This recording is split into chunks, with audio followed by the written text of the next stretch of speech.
Hi, everybody. Good morning, or it's afternoon Hello. for you, isn't it, Solange?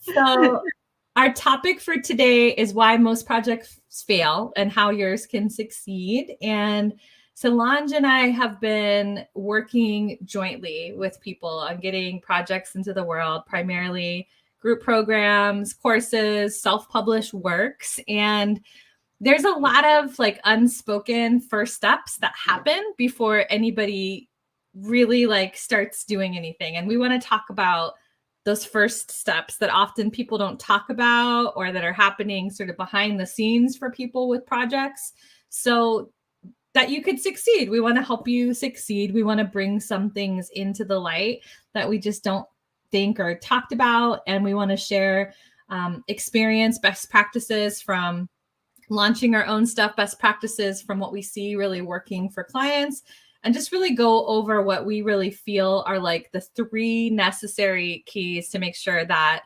courses, group programs, projects are set up for success. So let's just dive right into it. The first one Yeah. is being able to, in some ways, like test out or validate your idea or concept, and also to have a clear idea of who you're creating it for.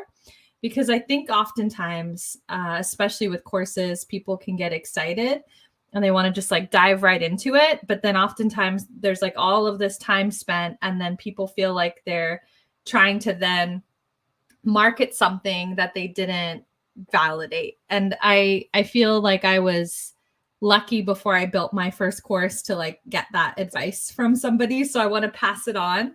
And the advice that I got was to run workshops or to run things where you were taking your concept, right? So it doesn't matter if it's a group program, a course, or some kind of self-published work, but taking your concept and like having some, whether you're doing like short paid workshops or free events, something that you can get it in front of like a live audience for. And so Upwork was like the one that I'm thinking of. That was like my first course. And I was so grateful that I went and I did a couple live workshops with it before I actually built the course, because not only did I see that there was interest and that there was questions that people were asking, so it was able to validate the idea that there was actually a need and an interest, and that the market was right, that like the clients that I thought would need this service, that they were interested in it, and that there was also like questions being asked during the live interactions, during the workshops, that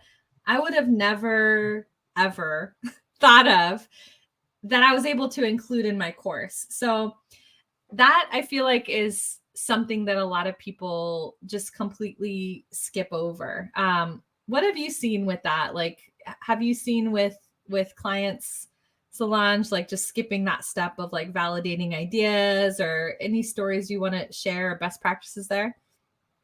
Yes. Actually, I'm trying to build my first course as well. I Yes. have been doing personal branding course with a lady that I follow on Instagram, and it's been super helpful because she's like giving us so many tips as well, and Yeah. running live master classes or workshops are super important to test your community and one day what they are in need of. And I've been finding super helpful as well to do some journaling around that, Mm-hmm. because she's giving us so many exercise and so many things to write down to get crystal clear on what you need before launching your first course. So Yeah. I feel like that's been super helpful, because sometimes we have so many ideas and we are like all the time in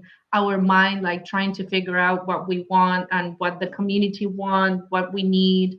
And I feel like writing down everything and get super crystal clear in what you want, and dividing all your ideas, like making a drawing and putting arrows everywhere gives you an idea of what you really want and what your community needs. So I Totally. feel like for building a course, I think that's the most important part. And then another thing that is super important for me is like how to execute that, because Mm. sometimes we are like super clear on what we want and what the community needs and everything, but the next step is how can I put that into the world? How are the technical parts of this? Because I don't know how to upload that course into a web, or do I need a Totally. website? Do I need a special program? What do I need? Like, and there's so many things out there, and if you start looking, maybe it's probably overwhelming because you don't know where to start. Totally. Yeah. I feel like even if you're doing a mini course, like, and honestly, I think like there's that people feel often like relief from something that they consume quickly. So your course doesn't have to be like 20 hours of content and all these downloads. I think that sometimes, like, if it's simple and the most important parts and you can deliver it in less time and have it be a mini course, I think especially for your first one, just going through the process, that could be super helpful if you are going the course route. So step one is knowing who it is that you're creating for. So, really understanding your ideal client, and then testing that concept with your ideal client, maybe through some workshops, live events, some kind of one off things where you can get in front of like live people on Zoom and take like the material and basically get a feel for like, how is this landing with people? What are their questions? Where do I need to fill in the gaps? Do I need to tweak my messaging? Because like if you are going to build an entire course around a concept like that ultimately isn't going to work, and you could have just tweaked your messaging or how you talked about it just a little bit, like that time that you spend doing the live event stuff is going to be so much easier. So I will say there's going to be some free resources and helpful things that I name as we go through these steps. So, what I would recommend, I actually just started giving the digital version of my workbook away for free because I want to be able to have tools that are helping people get started and kind of do the pre-work of getting their projects done. So if you could use some help niching down, identifying your client, let me know and I'll get you that link. For the workbook, there's a niching guide in the back of it that'll help you get really clear on who it is that you're creating for. I think that that's super important. Even if you have like a rough sense, you want to, before you go into all the marketing of it, you want to get as clear as possible. So the second step is to like create a plan and create space. And so Solange started talking about some of this already. Like, so writing down, for me, it's like writing down all of the steps to the best of my ability, and then taking some small bite-sized steps, and then noticing that if I'm having trouble following through, I've had to go through this process many times that I have to look, sometimes you have to reassess and say, if I'm not able to do it, is there stuff that's less meaningful or less of a priority right now that I need to either stop or like table for now, shelve for now, so that I can make the space for the project that I'm working on. What do you see with this, like how this dynamic gets people stuck often with the clients that we're working with? Well, I think this is a super important step, because if we don't create a plan or clear thing of what we need to do next, is that's where probably we are going to fail, but not only in the sense of failing, but also in the emotional part, because creating a course or a workbook or something for your community could be like super stressful, but at the same time fulfilling. And I feel like the emotional part is super important here, because you're dealing with all your fears, your limiting beliefs, and everything that it's going through inside your mind when you're creating something. So I Totally. feel like creating this plan involves not only the parts we were like talking about earlier, but also creating a plan on socials, what you want to communicate. Because if you're a coach or I don't know, spiritual um, entrepreneur or something, like you probably have socials, you probably have a community already, so you're trying to communicate something with your community. and creating a plan of what you're doing in terms of your course and everything, but also creating a plan for socials, what you want to Right. talk about on your socials, how you're going to communicate that you're going to do a course or workbook or creating a membership. I think that's super important to like get to know your community as well, get to know what they are asking for, what they need. So this is like linked probably with the first step, but also I think what has been like going very well with our clients is just to create a plan in socials, and then start talking about what you're doing with your community and get them interact with you through polls, through like stories, like asking what they need. So I think this is a very important step as well. Totally. Yeah. And I realized that you and I mean, we haven't been live together a lot, like as much as we used to be in the years past. So just maybe we'll kind of take a quick little moment just to talk really briefly about what we do, like who we are and how we're working with people as well. And then we'll kind of continue down um, the recap. But if you don't know me, I'm Ashley Bradley, and I've been working as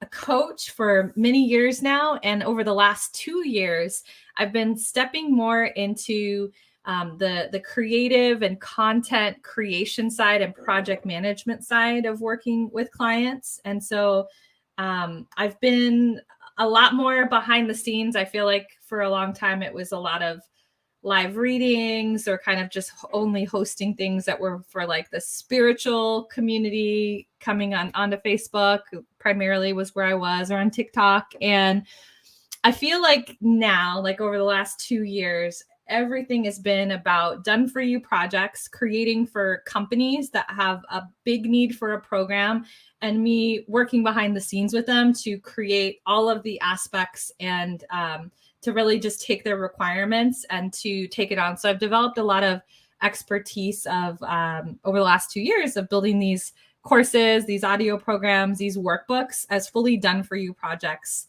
for clients. But then Solange and I also work with clients jointly, and we have for the last few years. And they're more on the side of what I would say done with you projects, where there's people that are like, okay, I want to create the course, I want to create the workbook or group program, but I still feel like I realize that I don't get as much done by myself, or I get kind of overwhelmed, or I've tried a couple times and I haven't done it.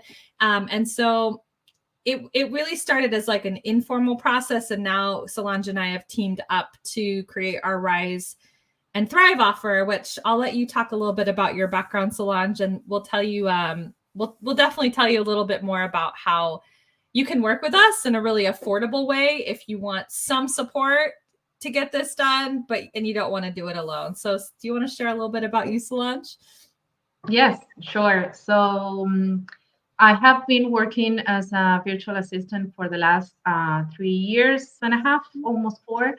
I met Ashley through Upwork, and I started working with her as a VA, and it's been amazing because since then I'm also a coach, and I've been working with some clients one-on-one.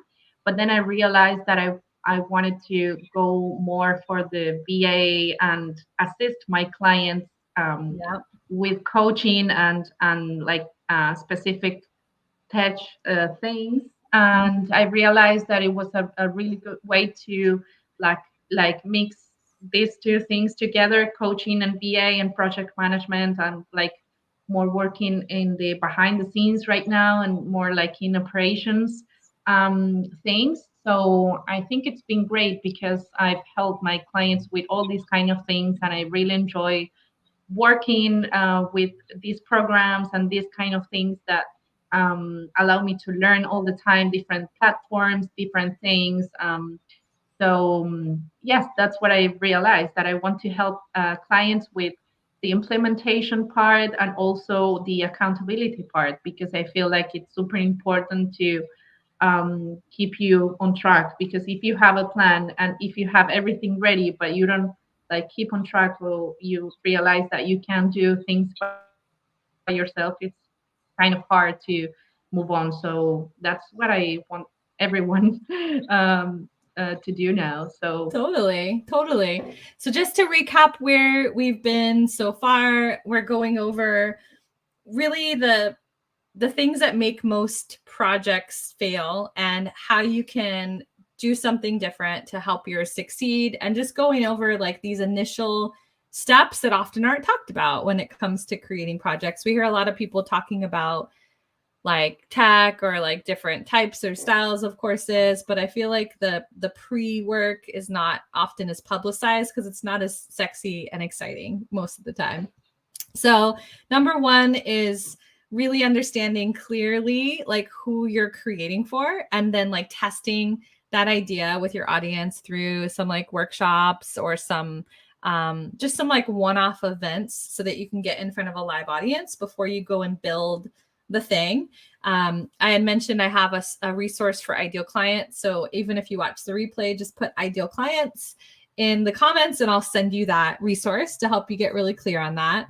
Number two, creating a plan and creating space. So writing down everything. And Solange and I have used, I mean, there's different tools we've used, but Trello is what we often use with clients. It's what I use personally. So I recommend, like, if you're going to write down all your steps, you might as well sign up for your free Trello account and basically put all of your steps on that so that you can have an organized way, that you can have like a system set up to store like all the different steps and kind of log it. Because as Solange mentioned, sometimes there's technical gaps or different things that you might have to come back to.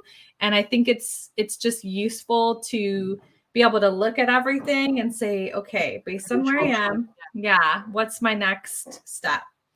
And the create space part is just realizing that sometimes there's things that you're doing that you like doing that are not necessarily aligned with your goals. So one of the instances for me is like a few years back, I'd stopped doing live readings. I was doing live readings. I let go of like my practical mystic group recently because I had to realize that sometimes there's versions of us in our business that are going to evolve, and it's the same for you. That there might be things that you have a connection to that you really like doing and enjoy doing, but if you're not having enough time to do the projects and the activities that directly align with your current goals, that sometimes we have to make those hard decisions and hard choices. That as much as you love those other things, that if it's not working or it's not a fit anymore based on your current business model and what you're creating, like we do have to sometimes make those hard decisions to basically like let that stuff go, right? To shift our attention and our focus to the project, the course, the group program, whatever it is. Again, like can't recommend that free Trello account enough. I think it's amazing. So last and but not least, Solange had mentioned like the mental, emotional components of it. So I do want to talk about that because I feel like this is one of the things that takes people out of the game the most. There's a lot of people that have great ideas, but how often do you meet somebody that says, oh my gosh, I want to create this, and they just talk about it for years? And I mean, I think that's natural and normal. And sometimes timing maybe has to get a little easier, or maybe I don't want to shame people for that. But I think that we have to really look at the fact that sometimes when it comes to actually creating it or actually doing it and starting it and then finishing it, that I think that it tends to be the inner talk and the emotions that can really derail things. What have you seen with that or experienced with that stuff firsthand? Exactly. Yeah. Experience. Yes, experience probably, because I remember when I started thinking about creating my first course back in February when we had our live session. Do you remember? Yeah, In the group? I do. Yeah. And I started thinking about doing my course since then in February, and I'm still building it. Yeah. In the middle, like it's been like almost 10 months since then, and I feel like I have asked myself so many times, is this really necessary? Do I need to do this?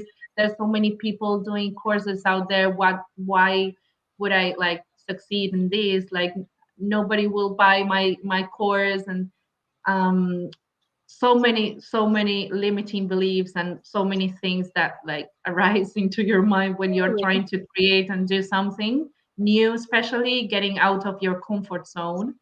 And I feel like working on that part is the one of the most important things, because if you're like super clear on what you want and super clear on what you want to deliver for your community, if you have any extra help of a coach or keeping you accountable, I feel like this is a little bit easier.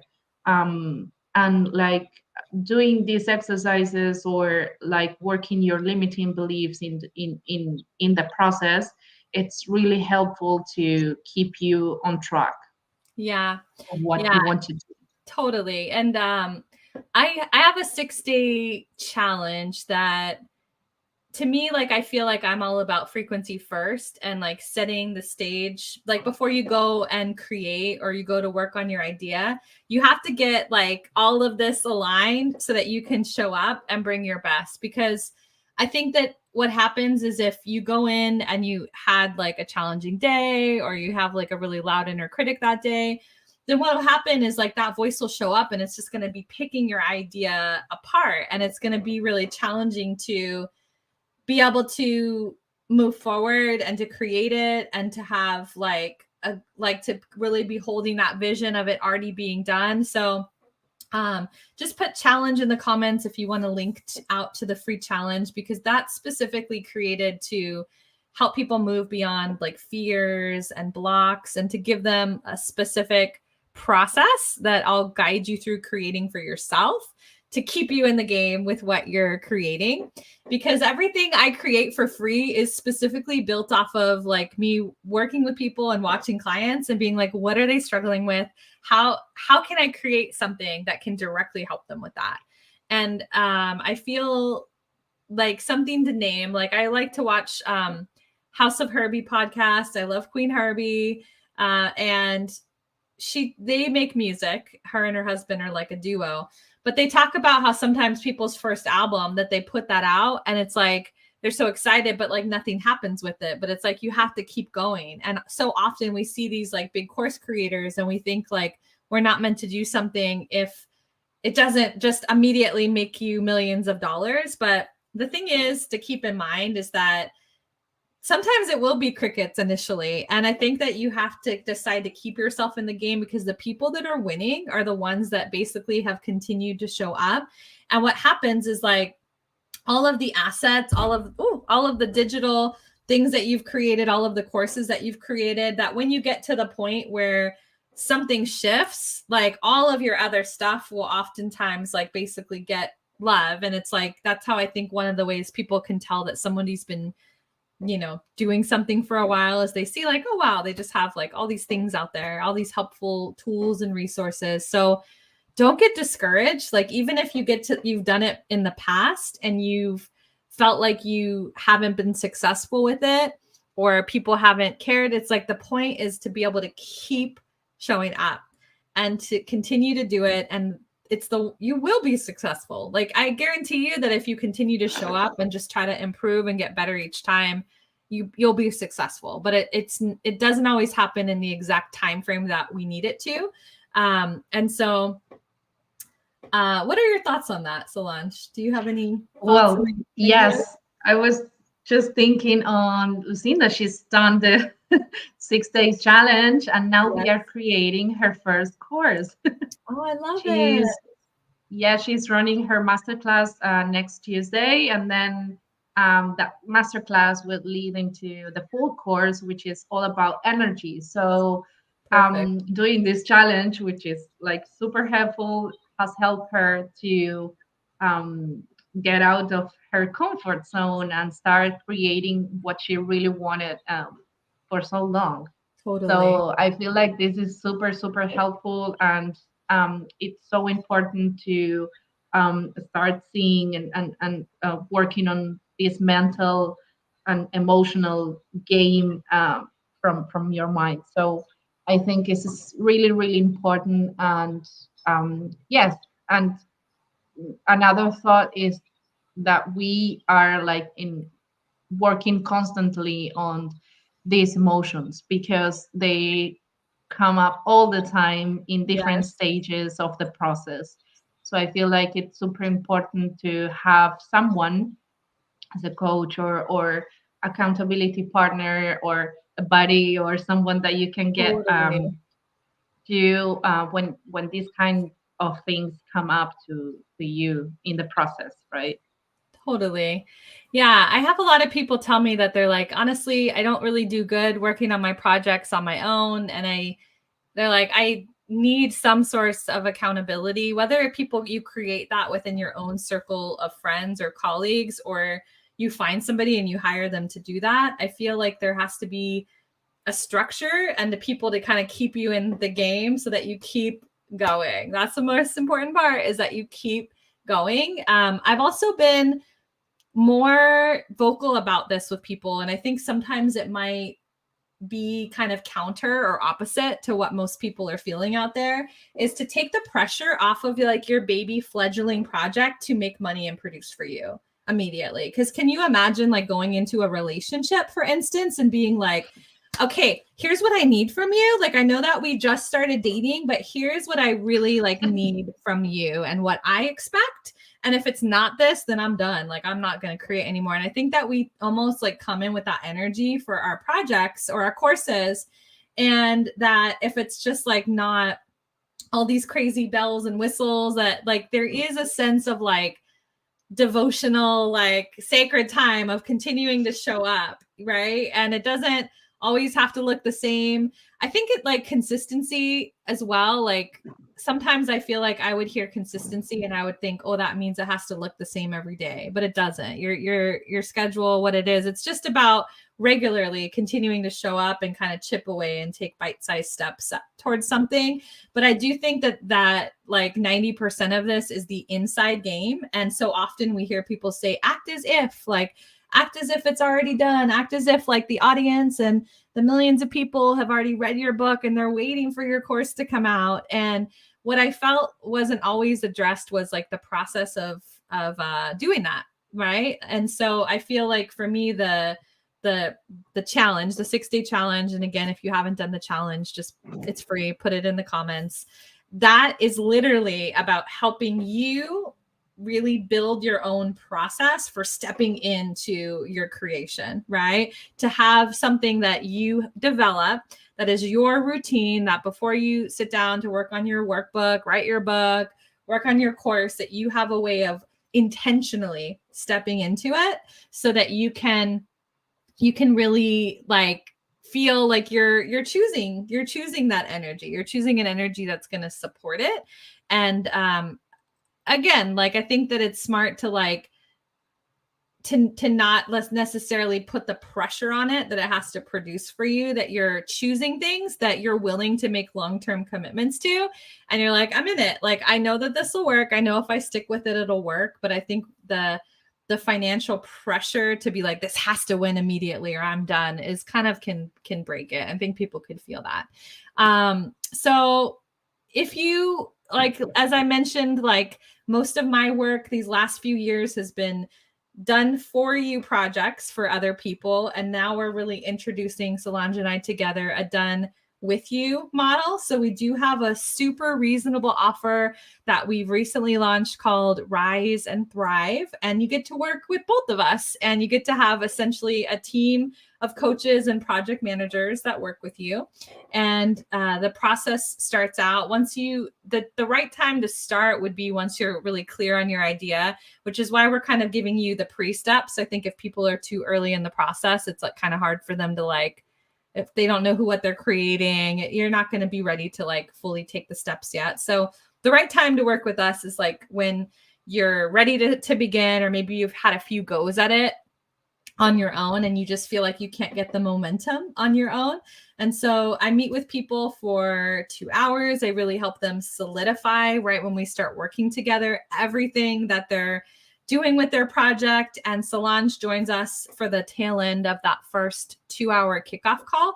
And she's basically the go-to project manager that you'd be working with for the month. So she'd build out the Trello board. She would basically help in this process that we talked about in step 2 of breaking everything down, organizing it, and basically having our insight and kind of our, sometimes it's good to have people that are not as emotionally attached to come in and help you make decisions and choices about your projects. And then you would meet with Solange every week. And then you'd meet with me once a month, Solange weekly, so that we can basically give you regular accountability to make sure that we're helping you identify what is your next step. Or if you're stuck, I am so good at, because let me tell you that creative projects will trigger the fuck out of you. Creative projects, if there's like anything that needs to be worked on that are healed, the creative project's going to bring that shit to the surface, like no doubt. And I'm like, great, welcome, welcome. Like, let's work with that. Let's be with that. And like, I really have the ability to take people's triggers and breakdowns and blocks from their creative project and be like, we're going to turn that shit into fuel and we're going to make it work for you. And I think that energy has really shifted people's relationship with projects, with social media, with showing up for their business. And that is like the biggest zone of genius that I could offer you with this project. And with Solange's help and support to keep shit organized and to make sure that you keep going. Oh my gosh, I can't even tell you how much during the time that Solange was working with me as a coaching assistant in my business, how much she really kept me on top of everything, because it's really hard. It's hard to do it alone when you have a lot of stuff going on. So we would be your team. We'd be on a WhatsApp chat together, and the 3 of us would always be in contact and helping you basically behind the scenes to get everything completed. So if you have an interest in working with us, we'd be happy to just have like a no strings attached phone call with you and to see if it's the right fit. Anything that you want to add, Solange, before we go? No, I think we are super complete, and plus you get to see our amazing hairs like in our calls. Right? Thank you, Jules. Thank you for your comment. Oh our God. colorful hairs will cheer you up in our calls. So you'll be seeing more of us together, more of us kind of talking and kind of chatting about projects, and on my email list as well. Since all of my business is really about helping people get their things, their magic out there into the world, I have a lot of helpful resources, and Solange and I are going to continue showing up with different things like this. So we appreciate it. We hope to see your questions, your comments on the replay. And again, comment ideal clients or challenge if you want any of those free resources to help you in your process. Happy Friday, everybody. We'll see you later. Friday. Bye. Bye.